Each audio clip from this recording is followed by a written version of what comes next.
Get ready for the unexpected. The 10 strangest parts of the Bible will challenge everything you know. Hidden mysteries, unbelievable stories, shocking scenes. What really happened? What does it mean? The 10 strangest parts of the Bible will blow your mind. Get ready to question, reflect, and be amazed. You'll never see the Bible the same way again. Are you ready for this journey? But first, make sure to subscribe to the channel and leave a like on this video.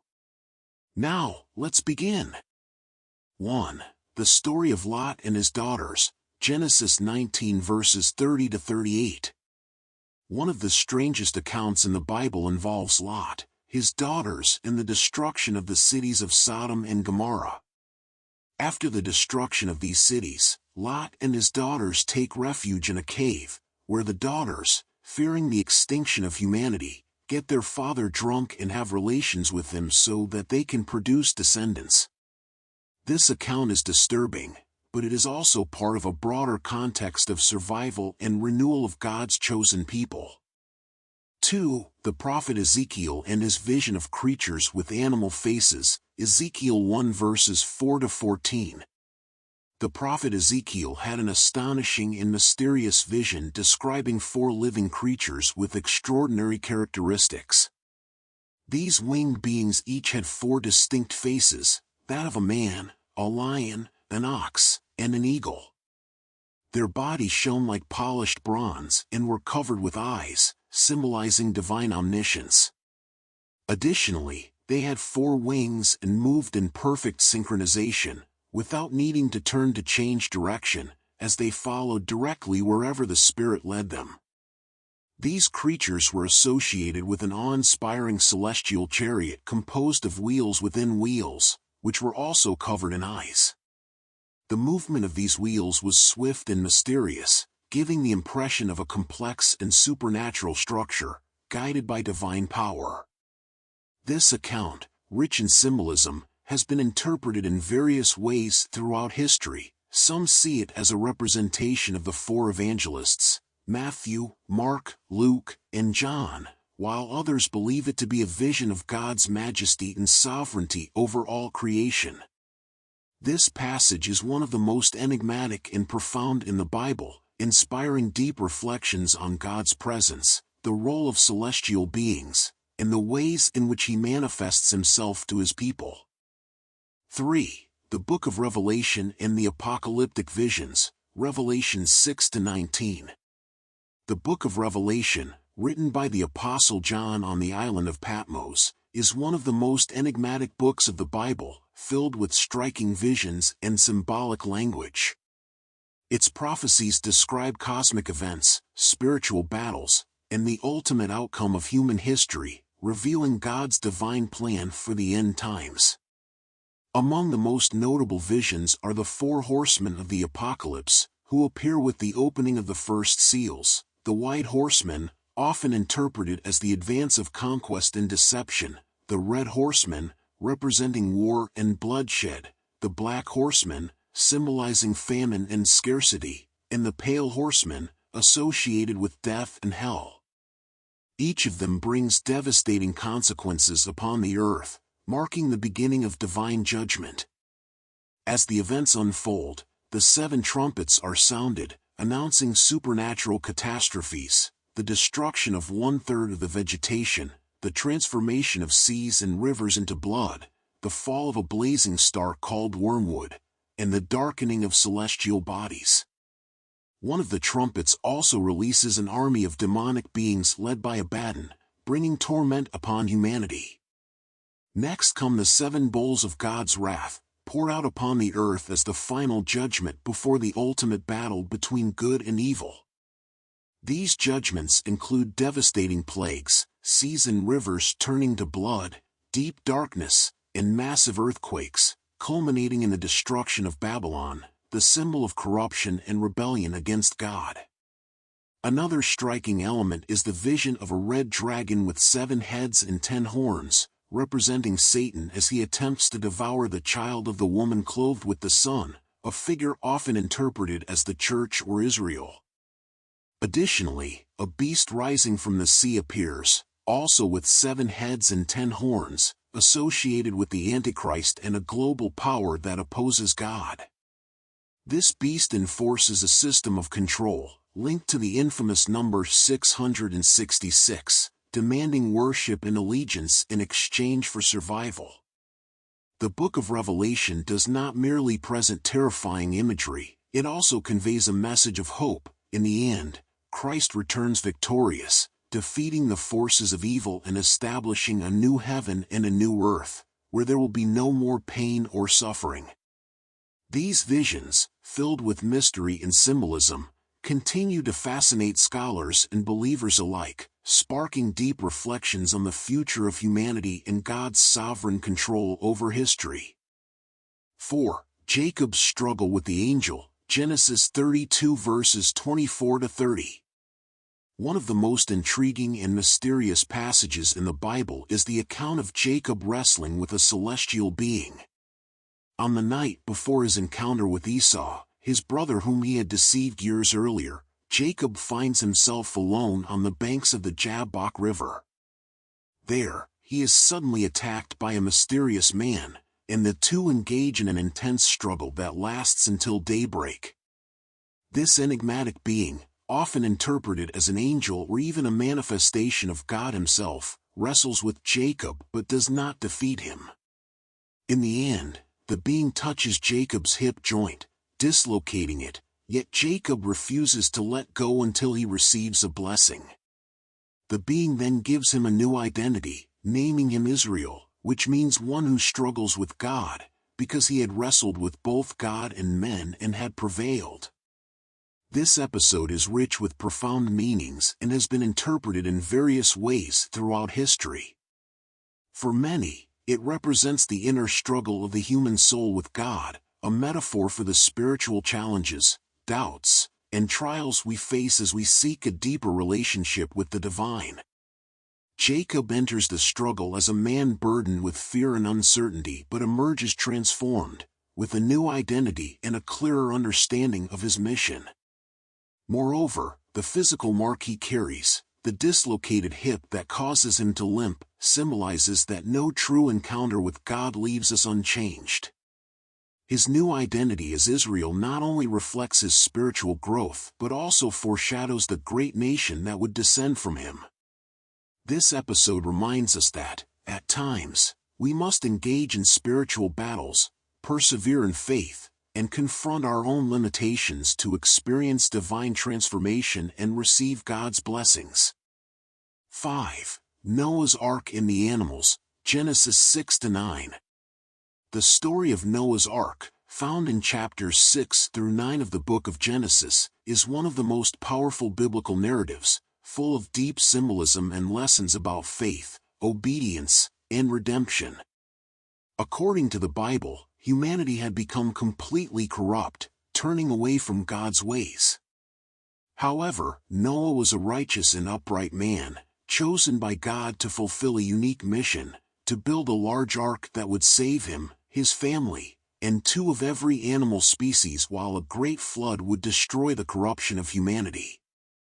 God's command to Noah was clear and detailed. He was to build the ark using specific types of wood, make it with 3 decks, and cover it with pitch inside and out. The purpose was to create a safe refuge from the floodwaters that would cover the entire earth. Noah, faithfully following God's instructions, dedicated years to building the ark, even facing ridicule and disbelief from his contemporaries. When the flood arrived, the waters covered the entire earth, but the ark remained afloat, protecting Noah, his wife, his sons, and their wives, as well as 2 of each animal.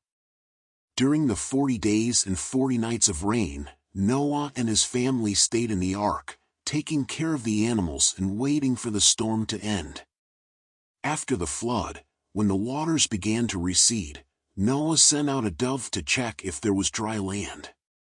The dove returned with an olive branch, a symbol of peace and restoration. This moment marked the beginning of a new phase for humanity, which was reborn after divine judgment.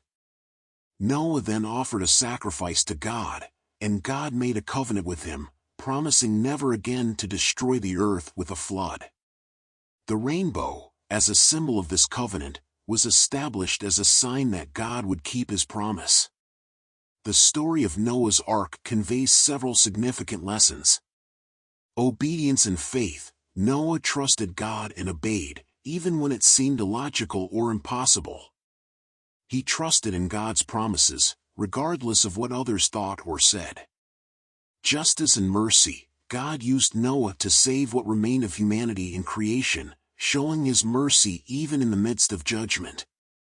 Redemption and new beginnings. The flood represented a new beginning for the earth, symbolizing God's power to restore and bring hope, even after judgment. This story is a lesson that obedience to God, even in times of adversity, is essential for our salvation, and that God, in his love, always offers a second chance. 6. Isaiah's vision of the seraphim. Isaiah 6 verses 1-7. Isaiah's vision of the seraphim, recorded in Isaiah 6 verses 1-7, is one of the most impressive and mysterious passages in the Bible, uniquely revealing the holiness of God and humanity's proper response to his presence. Isaiah has a supernatural experience, being taken in a vision to the throne of God in heaven, where he sees the Lord exalted and surrounded by heavenly beings called seraphim. These seraphim are described with extraordinary characteristics. Each has 6 wings. 2 wings cover their faces, an expression of reverence in the presence of God, for his glory is so intense that even celestial beings cannot look directly at him. 2 other wings cover their feet, symbolizing humility and respect for God's holiness. The remaining 2 wings are used for flying, signifying the seraphim's readiness to serve God actively and diligently. In their constant worship, the seraphim sing in unison, "Holy, holy, holy is the Lord of hosts," repeating the term holy 3 times. This triple declaration of holiness emphasizes God's perfection and incomparability. The holiness of God, expressed through this repetition, is not just a quality but a fundamental aspect of his nature. He is absolutely pure, separate from sin, and infinitely transcendent. The environment described in Isaiah's vision is overwhelming and awe-inspiring. The temple where Isaiah finds himself is filled with God's glory, and the foundations of the pillars shake at the sound of the seraphim's songs. The atmosphere is so charged with divine power that, upon realizing God's holiness, Isaiah feels completely unworthy. He recognizes his own sinful condition and that of his people, saying, "Woe to me! I am ruined. For I am a man of unclean lips, and I live among a people of unclean lips." The vision not only reveals the grandeur of God but also humanity's inadequacy in the face of his purity. In response to Isaiah's cry, one of the seraphim flies to him with a live coal taken from the altar and touches his lips, purifying him. This act symbolizes the purification of sin and the empowerment for service. The coal, taken from the altar, the place of sacrifice, also points to the need for atonement and reconciliation with God. When Isaiah is purified, he hears God's voice asking, "Whom shall I send, and who will go for us?" Isaiah, now cleansed, immediately responds, "Here am I, send me." This response demonstrates Isaiah's willingness to serve God, not only as a prophet but as one who has understood the depth of his own fallibility and the need for divine grace. Therefore, Isaiah's vision is a powerful demonstration of God's holiness and humanity's appropriate response, recognition of one's own sinfulness, repentance, purification, and willingness to obey the divine call. Beyond being a unique experience of worship, this vision also teaches us the importance of purity and obedience to God. The image of the seraphim constantly worshiping God in reverence and praise serves as a model for our own worship, and Isaiah's example challenges us to be sensitive to God's call in our lives. 7. The Demon Legion, Mark 5 verses 1-20.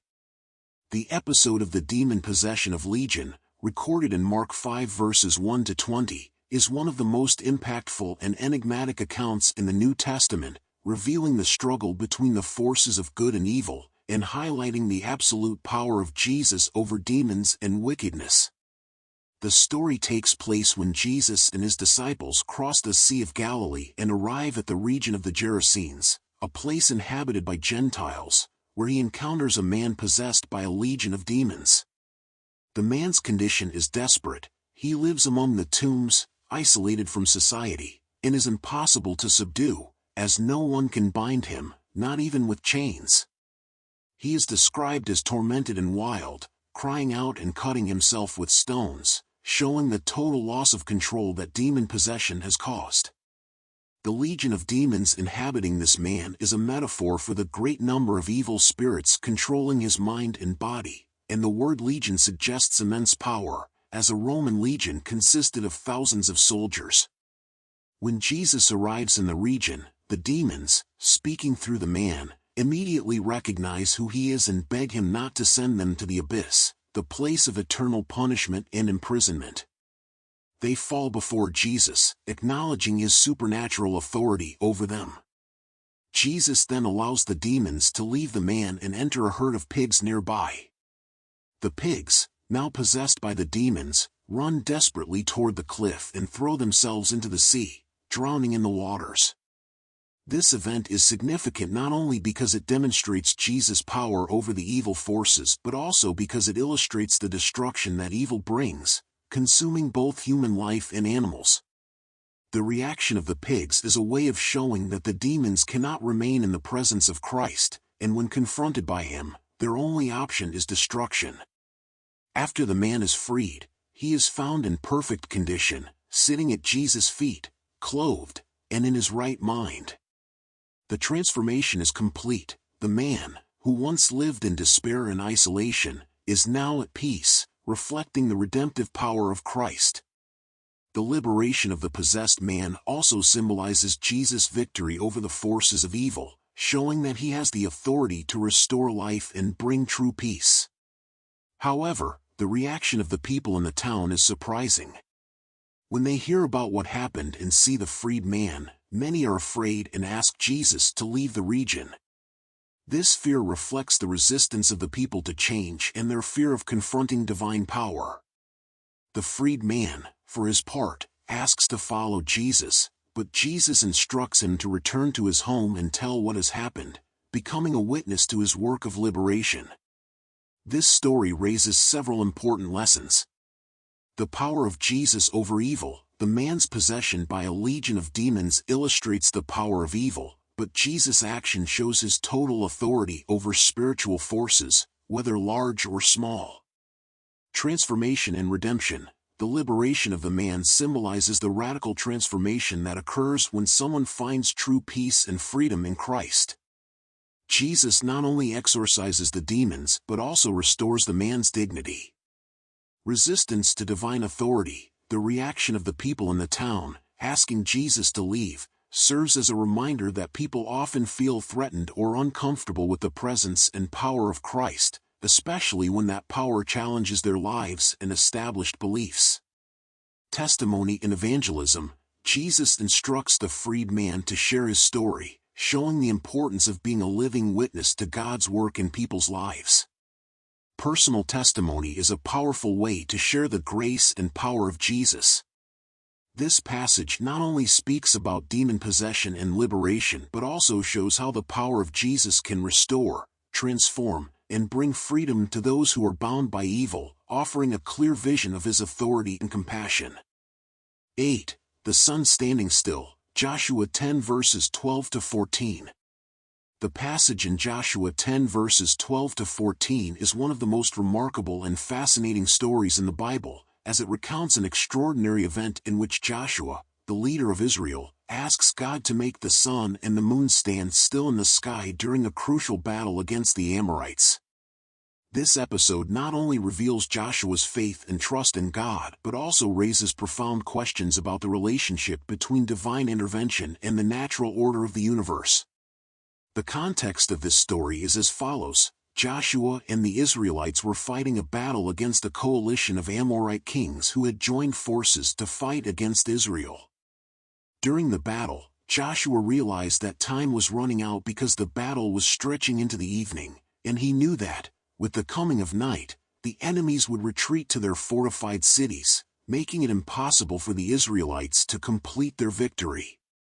Time was crucial, as daylight was needed for the Israelite army to fully defeat their enemies. With great boldness, Joshua, in an intense demonstration of faith, calls out to God and makes an unprecedented request. He asks for the sun to stand still over Gibeon and the moon to stop in the valley of Ajalon until victory is achieved. The Bible records that God answered Joshua's request and that the sun stood still in the midst of heaven, and did not hurry to go down for about a whole day. Joshua 10 verse 13. This miracle is remarkable not only because it demonstrates God's divine power but also because it seems to defy the laws of physics and the natural order of the cosmos. The sun and the moon, which normally follow an uninterrupted cycle of movement, were suddenly stopped. Verse 14 emphasizes that there has been no day like it before or since, when the Lord heeded the voice of a man, showing that this act was unique in history. God's intervention in this case is seen as a direct response to Joshua's faith and prayer. He fully believed that if God had promised him victory, he would also be able to control the natural elements to ensure the success of the mission. The event also demonstrates that God is above natural laws and has the power to intervene supernaturally in the course of history to fulfill his purposes. Moreover, this passage illustrates Joshua's trust in God, who did not hesitate to make an audacious request. The battle that seemed lost for the Israelites became a historic victory, as the enemies were defeated, and God ensured that the daylight remained so that this could happen. Some theological interpretations suggest that, instead of a literal stopping of the sun and moon, the text could be a poetic description of God's extending the day, providing more light for the victory.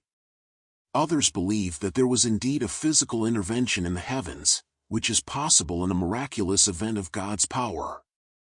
Regardless of the exact interpretation, what is clear is God's absolute power and his ability to hear and respond to the prayers of his people. Furthermore, the passage highlights the importance of faith, courage, and dependence on God in times of challenge, as he is able to act on our behalf in ways that surpass human understanding. This story also teaches us about the importance of asking boldly, trusting that God can perform miracles when necessary to fulfill his plans.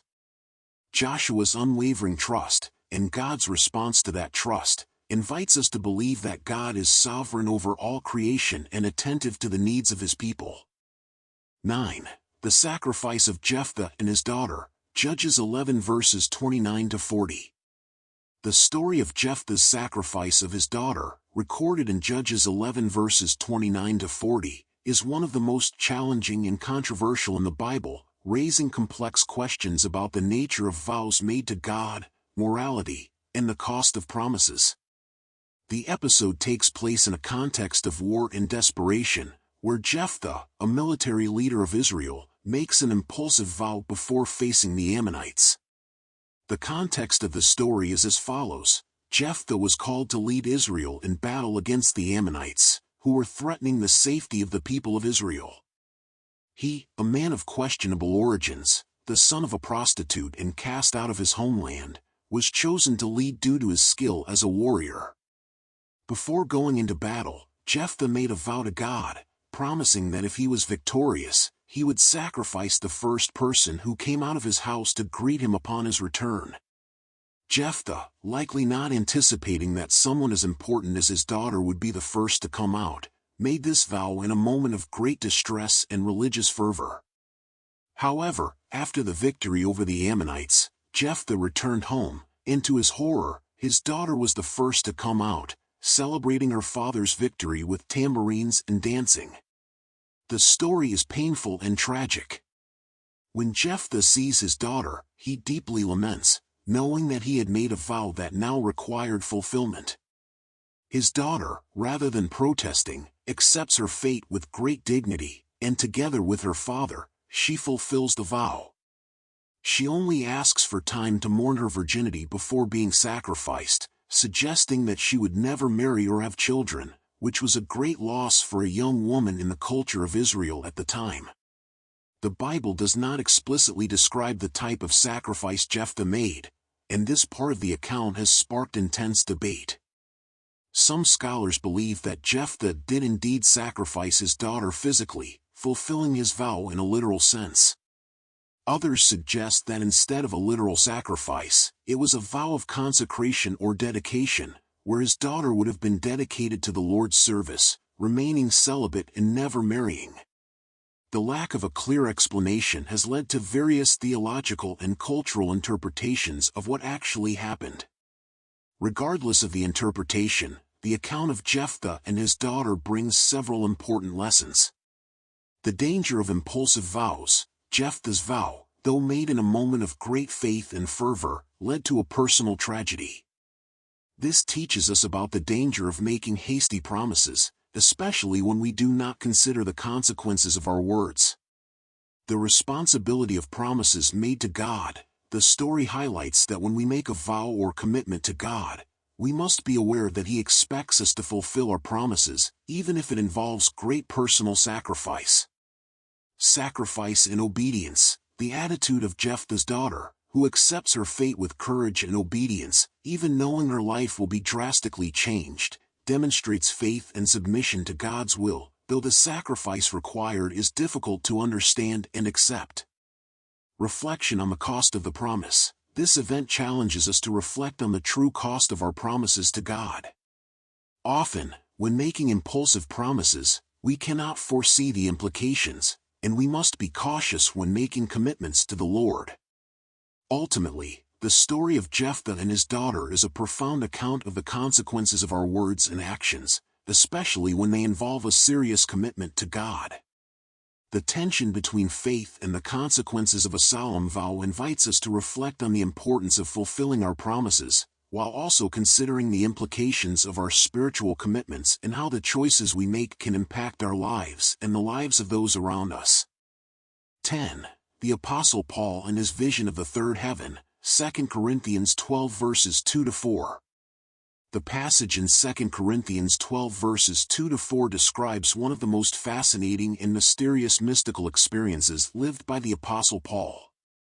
He recounts being caught up to the third heaven, a profound spiritual experience that took him to a place of great glory and indescribable beauty. However, the apostle does not reveal all the details of this experience, which adds to the mystery surrounding the third heaven and what he encountered during that moment. Paul's experience occurs in the context of defending himself against those who questioned his authority and apostleship. He feels compelled to speak of a personal experience that, although spiritually significant, is not something he seeks to boast about. In 2 Corinthians 12 verses 2-4, he says, "I know a man in Christ who 14 years ago was caught up to the third heaven. Whether it was in the body or out of the body, I do not know, but God knows. And I know that this man, whether in the body or apart from the body I do not know, but God knows, was caught up into paradise and heard inexpressible things, things that no one is permitted to tell." The third heaven is a concept that has generated discussions among scholars. The first heaven is commonly understood as the Earth's atmosphere, the place where birds fly. The second heaven is the realm of the stars in the physical universe. The third heaven, then, is seen as God's spiritual domain, the place of His presence, where His celestial glory resides. The most intriguing aspect of this experience is the fact that Paul does not describe in detail what he saw or heard. He simply mentions that he heard inexpressible words, meaning words that cannot be adequately expressed or described in human terms. This reflects the transcendental nature of the experience and also highlights human limitations when confronted with the divine and supernatural. Paul emphasizes that what he heard and saw was so profound and mysterious that he was not permitted to share it with others, reinforcing the idea that some spiritual revelations are beyond human comprehension. Although Paul's mystical experience is not fully revealed, it carries several significant implications for the Christian life. The spiritual depth of mystical experiences. Paul is taken to a place of direct revelation of God's glory, suggesting that the Christian life can involve profound spiritual experiences beyond human understanding. This reminds us that God can reveal himself in ways that are beyond our capacity to comprehend, inviting us to seek his presence more intensely. Human limitations in understanding the divine. Paul's inability to fully describe what he saw points to the limitations of human language when it comes to expressing the supernatural. Heaven and divine revelations are beyond our capacity to fully understand, leading us to adopt an attitude of humility before God and his mystery. The glory of God in paradise. The mention of the third heaven in paradise reinforces the Christian vision that God's glory is beyond ordinary human experience.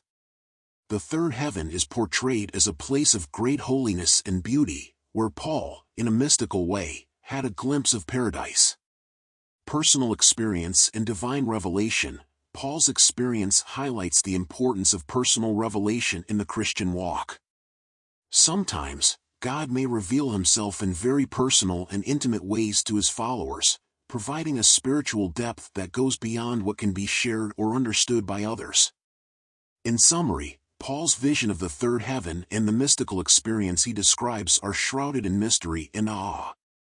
While he does not fully reveal the content of his vision, the account suggests that heaven is a place of indescribable beauty and glory, and that God's revelation transcends the limits of language and human understanding.